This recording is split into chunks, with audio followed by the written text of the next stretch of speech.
Welcome back to episode 6 of Catch Out of Chaos. Today I'm here with Dr. Arlene Naughten, and we're going to be talking everything from social media to anxiety. So, hi Arlene, how you keeping? So, Good. can you just quickly introduce yourself?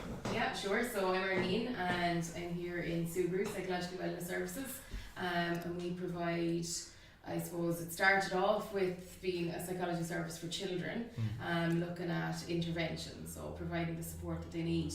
But over time then we realised that the scope of what needed doing was actually far beyond just children. Right. So there was kind of 17 to kind of 24, that kind of leaving schooling, college age group that weren't really fitting into adult services as such. Yeah. And weren't really fitting into children's services as such. Right. So we first expanded out to that, and then we realised cutting off 24 wasn't a great idea either, because there was lots of other people who needed something. So while we're primarily a children's service, we provide interventions and support to all ages now, basically. Okay, brilliant. And is there actually any trends that you've actually seen coming up with regards maybe 16 to 24 that you really like? It's common things that keep coming up on a daily basis. Well, actually, the biggest thing is what you contacted me about, ironically, which is social anxiety. Yeah, okay. It's absolutely, phenomenal, the amount of kids who come. I keep saying kids, so yeah. It is that age group that it's all a secondary school really, but I think by the time a lot of them would come to us, we'd be seeing them kind of in junior cert. Okay. Up to leaving cert kind of stage, I think. Yeah. But certainly the social anxieties would have started in first year. It's just that's kind of how long it's taken for people to say, yeah, there's a problem here, and for people to kind of react and go and seek support. But yeah, social anxiety in general. Yeah. But social anxiety particularly is something that's shutting people down actually. That's shutting them down completely, where they're not able to go to school, they're not able to enter out into the world at all.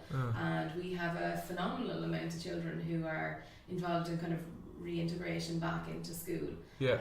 Attending our service, not just this year, but over the last 2.5 years, I'd say we've seen a lot of that. Okay. Yeah. And just for anyone listening that doesn't know, what is exactly social anxiety? So social anxiety is I suppose how people are experiencing it is the most important thing. People are experiencing it in terms of that little voice that you have in your head. Yeah. That's telling you how others view you. Okay. So, if I'm sitting here and thinking, I wonder, does Jared think this about me, or I wonder, does he think that about me, or if people are at home watching, I wonder, do they think this, that, or the other. And a certain amount of that is normal, absolutely. Yeah. When that kind of takes over, okay, and you're not really able to function in your world, where you're sitting in class, and we'll say you're sitting in maths class, and you're not taking in any of the maths, you're totally taken over by, how am I being perceived by others right now? That's really how we're seeing it. Okay. That's not the only way it can manifest itself, but that's really how we're seeing it, and that becomes crippling for people because that little voice eventually starts telling you negative things. Yeah. So if you're feeling negative about yourself, then you start projecting that onto others, thinking that others are feeling that about you, and then on it goes. Yeah, vicious cycle, and then all of a sudden you're totally crippled by it, and going out of the house at all is at the end of the spectrum of it, where that becomes very, very difficult. Wow, okay. And you're seeing this on a regular basis with... Yeah. Wow, okay. And then, what do you think then is causing the surge in this? Oh, that's a big question. Like, I don't... What's causing it? I'm not sure. There's a whole combination of things. But we have to look at how this generation is living their lives, in general. And I think people are surprised, actually, to think that this is something that's really happening now. Yeah. Because any young person you see is, this is... happy, living the perfect life. Living a perfect life and taking photos of themselves a lot. Yeah. And, there's this kind of perception that, our young people are good. They're, they're going around, they look well, they're going to the gym, they're looking after themselves, they're on social media, putting out the happy life. Yeah. But actually that puts a lot of pressure on people, to keep up their image, their brand, their brand. You're kind of creating a brand. Oh, 100%. At a very early age, and it's not every day that any brand will live up to their brand. No, yeah. But some, when you're young, you have to look at that. Whereas, as you get a little bit older, maybe you're just not as in face of that, or if you grew up without that, you're not as in face with it. But I think young people today are really, it's in their face all the time. Yeah, no, 100%. And do you think that there has been when do you think the surge in anxiety actually started to rise, or when do you think the number started to rise? I think even it starting to rise is probably a kind of a funny thing to gauge as well, because I think that a lot of it is where young people are talking about things a lot more now than would have done before. Even I was watching Home and Away last night, and when the young guys on it, Ryder was sitting down with Alf, and Alf was saying, we talk about this relationship that he was having or whatever, and young Ryder, I don't know what age he's acting, 17 or something, said, granted, I've loads of feelings, I've loads of questions, I've loads of things I want to talk about, and the granddad didn't want to talk about any of it all, because he was kind of playing that generation of, say nothing, get on with it, and you'll be all right. So I think that represented a lot, actually.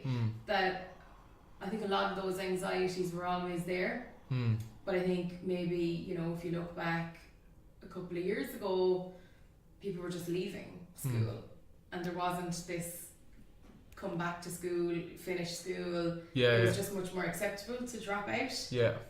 At a younger age, or go on to different avenues at a younger age, and people weren't talking about, I don't know, would you really have heard it that much, I'm too anxious, I'm not really able to get to school today. I don't know, would you have heard much of that? No. Whereas now I think people are, which is I think is very positive, people are at least able to say what's going on for them. So I think it's the two prongs there, where it's increasing, and we're seeing it more because people are talking about it more, which will eventually have a positive outcome. Because they are talking about it. Absolutely, there's a lot more awareness now in mental health, and there has been a genuine push. I still think there is a stigma among young people with it, that when people hear mental health, they Jesus, this again. But I think slowly but surely it is getting in, and people are more aware of it. But I still think, especially among lads, or in my opinion, in my experience anyway, I've seen among lads who have crippling anxiety, crippling depression, and only handful of people know. They just know that maybe they don't show up as much, or stuff like that. They just don't. But I think lads especially are afraid to talk about it. And do you think that? What do you think? Even let's say you may think you have it. What sort of steps do you think you should start taking towards maybe trying to overcome it? Let's say you're not certain and you don't know if you want to go to a professional yet. What sort of steps would you advise people to go towards to try? Okay, I'm going to go back a couple of steps before fully answering that, but if I don't answer it, please remind me. Because I think a big part of that barrier is labeling something as something that you have or don't have. And there has been a great awareness around mental health of late, but I do think it's not enough to break that stigma, because you still have to identify it as being something wrong with your mental health. And like a big part of our work here at Subaru is trying to kind of get rid of that language, even that we're saying that we're all just being as we need to be in the world, and sometimes the way we're being is just causing us too much anxiety to be able to function in our particular environment. Or our sadness, which we all experience, is getting so much that it's stopping our functionality, that our sadness is making us not be able to go out places. So we try not to identify it too much as having something or not having something. We try and look at it as let's just tell your story and see what that's bringing up for you. And then if after you've told your story through therapy, talked about it, had a bit of support to reframe your thoughts, if there's something still persisting, that's when we'd be saying, look, here's something very specifically that needs looking at around your mental health. But having the therapy in it beforehand is perfectly fine, because I think that's what's happening a lot for people. They're thinking there's something going on with me, but God, I'm not depressed. I don't have anxiety. and then they're not doing anything about it. Okay. And then they find they do get to that point. Yeah, and then they go, and it's a little bit too late where they could have prevented it. Exactly. The help then that they're going to get is much harder to enter into. Okay. Because you're going to be looking at entering into kind of CAMP system, you know, you're going to be looking at entering into something that's probably a little bit harder for them to gain entry into and push through those barriers. So a big thing for us is to try and make, you know, coming to see somebody a little bit easier. That if you're having a conversation with your friends or like that, if you're not showing up to things as much, that's stuff that's impacting your functionality. Yeah. So generally, by the time there's an external message about the fact that there's something going on for you, it means that little voice inside your head is having control over your decision making and your actions, and that's time to start regaining control over yourself. Yeah. And that's where a little bit of therapy can help and support that. Okay. You know, I don't know, did I answer that? You know, no, absolutely. Yeah, no, absolutely.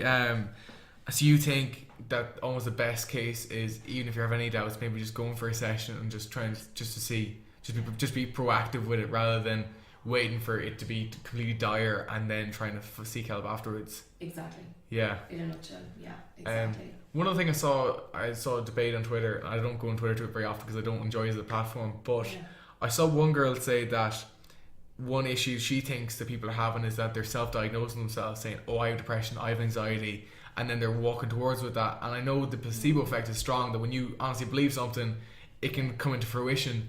But then another girl totally disagreed with her and said, if someone's a broken bone, do you need a doctor to diagnose it for you before your class is having a broken bone? So I actually wanted to get maybe your opinion on it. So what do you think about that? Because I was very split on it.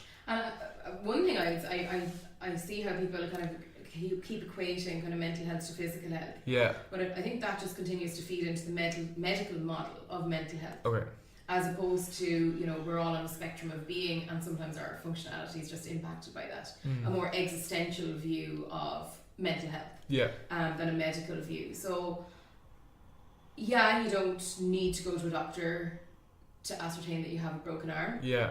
But you also don't need to go to the doctor to ascertain whether you have bones in your arms. Yeah, I get you. Do you get what I mean? Yeah, I do. Yeah. So, we all have anxiety.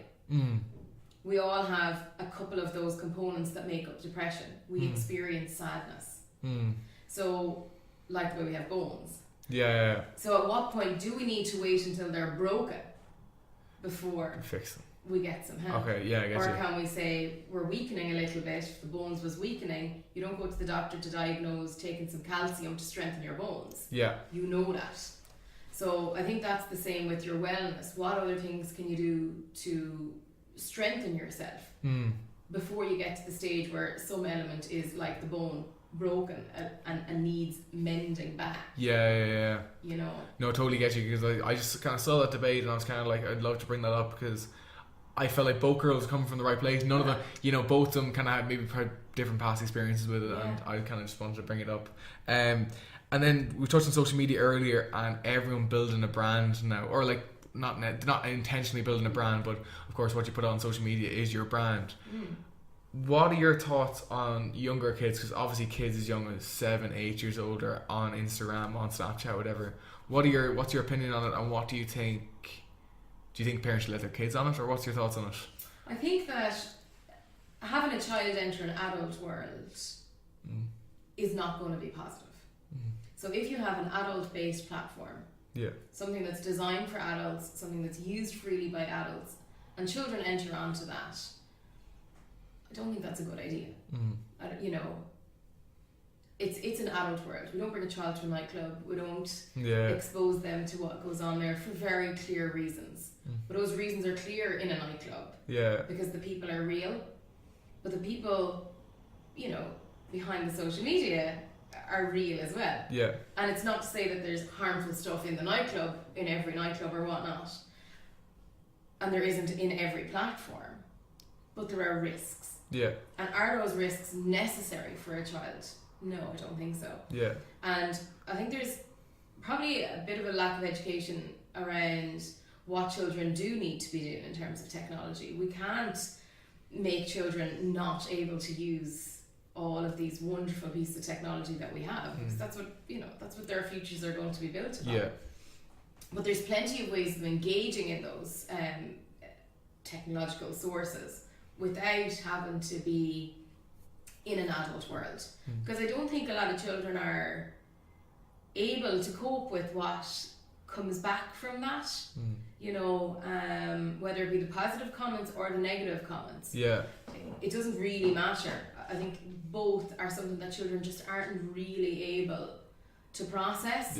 And then they're looking at older teenagers who might be their cousins or whatnot, putting up pictures which are perfectly fine for a 16, 17-year-old. And then you have an 8-year-old trying to replicate that, even if it's just the pout and things superficial things like that. Perfectly harmless.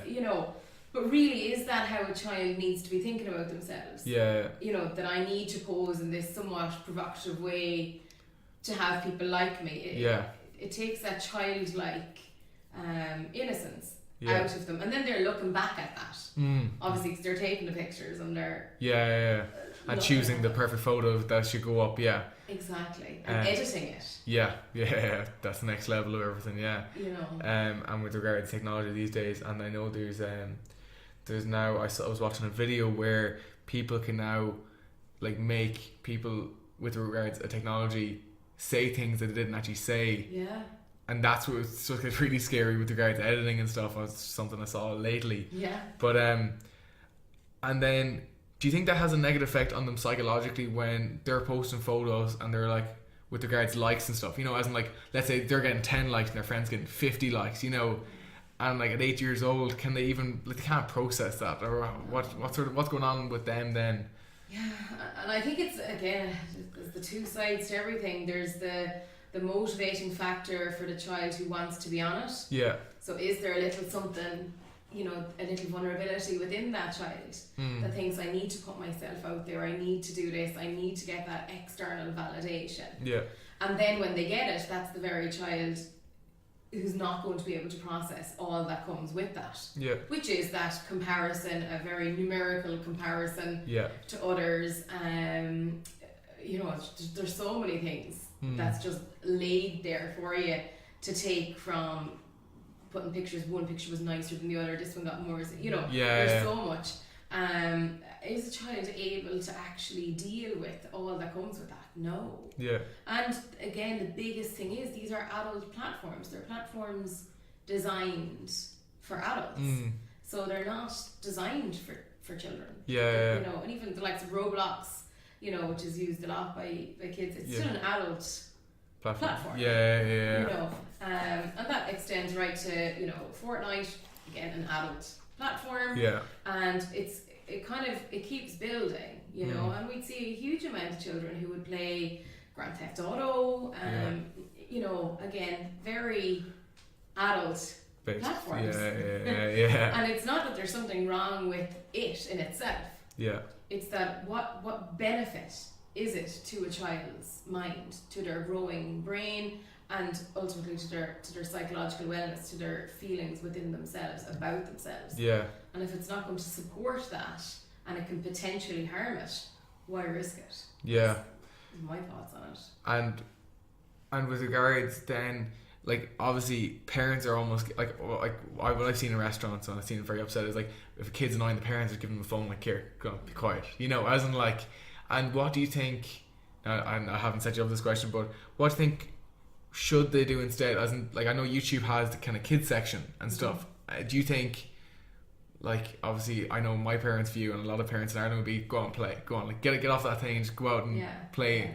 Do you think that they should be more maybe strict on the whole 13 and above, or do you think that age should be upped? Because I know like the whole frontal cortex of the brain isn't fully developed at 25, so so your whole judgment of consequences isn't fully developed until then. So should kids maybe be not even let on social media till over 25, or what? Like what do you think? I'm never going to say that. I think as you start entering the world of risk, you're able to assess the risks in some way, shape or form. So when you're 14, 15, 16, you're starting to engage in kind of relational risky behaviour anyway. Yeah. So it's at that age that people will start saying, you know, I don't like you. I don't want to be friends with you. Yeah. And that's always been there. That's always been there. People are forming their personalities. People are, you know, moving more towards little kind of groups of shared interests. And I think that in that age group, social media is just replicating what's always happening anyway. Yeah. You know, for the vast majority, once people are able to take responsibility for what they're putting up. Under that age though, under 13, like, you know, everything changes from one day to another. You can, 13 or under that age, 11, 12, 8, 9, they're friends with one group, then they're friends with another. Things change so quickly. They're not sticking. Things aren't staying at that age. And with anything online, it does stick. Because it's permanently there. Yeah, it's there for you and it's reinforced time and time again. So I think a big thing is the age. Now, on the other side of things, parents have to make decisions about what their children need to do, you know. And I think if you're handing a child a phone to be able to say, look, just give me a bit of peace for a few minutes, and if you're owning that, just then go for it. Yeah. Like, ultimately, that's better than, you know, the parent eventually cracking themselves and having a roaring match at the child in Pizza Hut or whatnot, you know. Or like our own family, there's an 8-year-old and a 4-year-old. Does the 4-year-old get to watch Peppa Pig so that the other 3 of us can have a meal? Absolutely. But does that happen often? No. It's the once in a blue moon when we go out. So it's about looking at the behaviours that you're engaging in as a parent, I think. And owning it and saying, you know, this is what I'm doing for the reason that I'm doing it. But if you're doing it because you feel like you don't have control over it, everybody's on this, everyone's on that, all the other kids are watching their phones, that's where the risks come in. And in terms of platforms, like in our house, we're allowed YouTube on the TV, where it's there. There's only one TV in the house. It's in the kitchen. So if YouTube is on, we're all able to see what's on it, and it has to be suitable content for all of us. So the 4-year-old is the one who gauges that. If it's not suitable for the 4-year-old, no one's watching it, you know. There's no YouTube allowed on devices or anything like that. And I think that there's lots of paid platforms that you can go on. Like Disney Life have a platform which is purely for children. It's, you know, you pay €7 or something a month and you get your videos that are all Disney. You know, there's plenty there without letting children onto these platforms that are totally a free for all. Kids YouTube as well. It's fine, but it has to be monitored. Like, it's still content made by other people. Creators. You know, and that's the thing. If it's not censored content, then it doesn't have a place on an individual screen. There's no point in having a child on an individual screen if you're having to be looking in over watching every second. You might as well have it on a shared screen so that you can see and hear it. No, absolutely. I'm going to take a little turn now just towards maybe depression and stuff, because I had a question in about as let's say your friend is suicidal and is on the brink and they ring you. What, I know I've got this question from a couple of people. What do you do? Because I know I've been in that situation once, and you feel absolutely helpless because, like, you're not I'm not a qualified psychologist. You know, we're all kids. What would you advise they do in that situation when they're on the brink?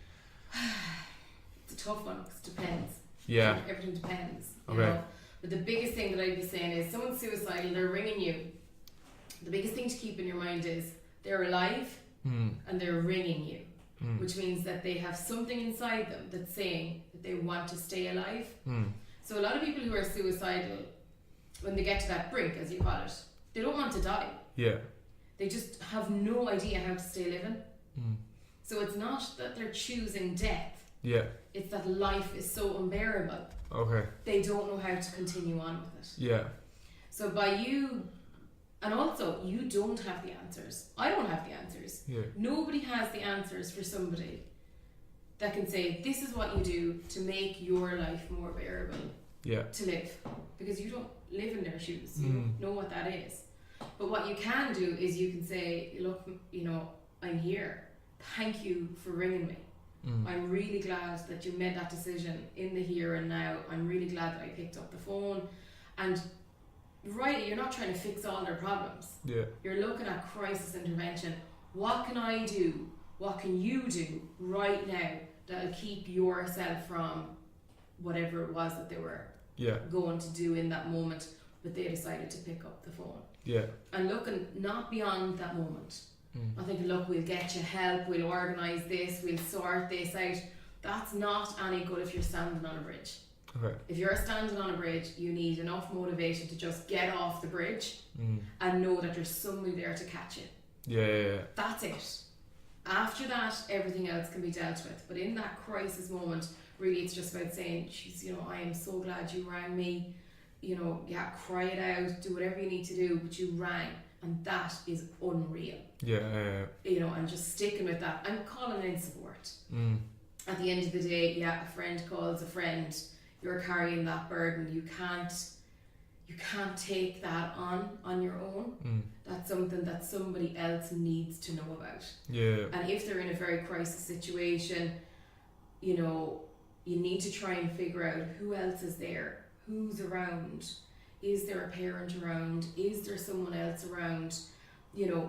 What kind of immediate support can you get in place there at that moment? And then after that, once they're out of that very specific crisis place, that's when you can start looking at other things. The biggest thing I need to do if someone kind of says to you, "Look, I'm on the brink. This is I'm really not feeling good here. Things are looking bad for me." Don't ignore it.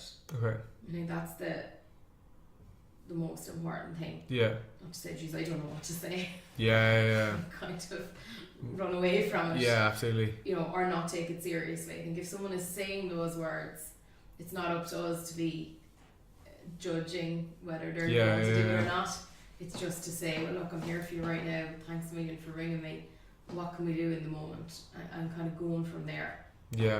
And I've heard before, and I don't know if this is a myth or whatever, but a person who is there and rings versus the person who actually just commits the act, their psychology completely different, because like you said, the person who rings does have that last will to ring and just wants to continue, or has a little part of them that wants to keep going.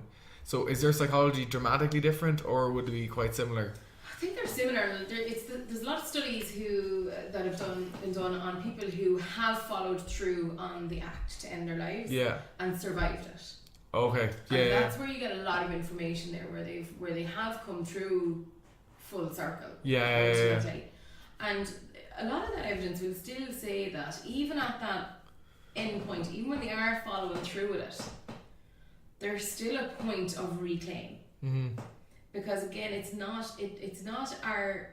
goes against our automatic way of being to try and end our lives. So at some point, our survival instinct tends to kick in. And it's just about how that can be kind of pulled out and expanded upon. And often what people need is someone to talk to. Oftentimes people are talking about their feelings of sadness or of wanting to die for quite a while. And really they need to talk about that. But we get a little bit afraid when people start talking about that. It's just because someone has the space to talk about taking their own lives doesn't mean that they're going to go and do it. They need the space to talk about it so that they can process all that would involve and really come to terms with it, not so someone else can tell them, so they can come up with that and process that themselves. And I'm saying that every situation is different, and there's studies and there's research and all of that, but at the end of the day, every one person who ends their life or who attempts to end their life is very, very different from each other person who does that. And it's about just, the individual is what needs to be looked at after that crisis intervention piece. No, because I know, unfortunately, it's a more common occurrence by the year on, suicides or suicidal thoughts, and just I think there's valuable information for people that, because there's a lot of people who do get the phone call, I'm not in a good spot, I need help. And I think coming full circle with the whole thing, I do think, the whole social media influence, like since the kick in 2012, there has been a dramatic increase in self-harm, suicide, and I don't know, there has been, I know I was listening to psychologists on another podcast talk about that there's a direct correlation between the rise of social media and the rise of suicide. and it's worrying because obviously there's all the great aspects of, you know, connecting with similar people who have similar interests and, you know, like meeting new people or whatever, but it also has the darker side because as humans we were never designed to have access to every single person or majority of people on earth, you know. I think it's a power that a lot of people don't actually understand what we have, and in regards to what I'm doing at the moment, I'm trying to actually take advantage of that, but again, like you said, there's always the darker side, and not every day you want to post on social media, you know. And just to wrap up, do you think that people should maybe limit their time on social media, or like, do you think to try and lead to a better mental health, what do you think should be the key steps going forward? I think making sure that you're in control is what's important, and there's plenty of apps that you can put on your phone that will track your usage, and that's you know, one thing that we invite a lot of teenagers to do when teens come to us. We say, track your usage, you know, see actually how much time you're like this and how much time is left over to engage with humans around you. And often the people themselves are really surprised that it tracks your phone open time. You know, so it's looking at all the time that you're looking at your screen. And that it's really interesting to even just uncover that, because you can realize very quickly, God, I'm not in control. This has really been in control. And I think that's a big thing. If we start losing our own sense of control, that's when things can start going a little bit wrong for us. You know, so I think try to keep yourself in control as much as possible. If you do feel that things are overwhelming you, things are getting on top of you, try and break things down into kind of workable nuggets. You know, if you have exams coming up or whatever's coming up, this is what I'm doing today. This is what I'm committing to myself for doing today. And if you didn't do it, review it at the end of the day, not to be hard on yourself, but to be able to inform your next day. So I didn't do X, Y, and Z. Why was it? Let's be honest. Let's be realistic. Well, it's because I was on Facebook in the middle of the day and someone said, watch this on Netflix. Off I went to Netflix.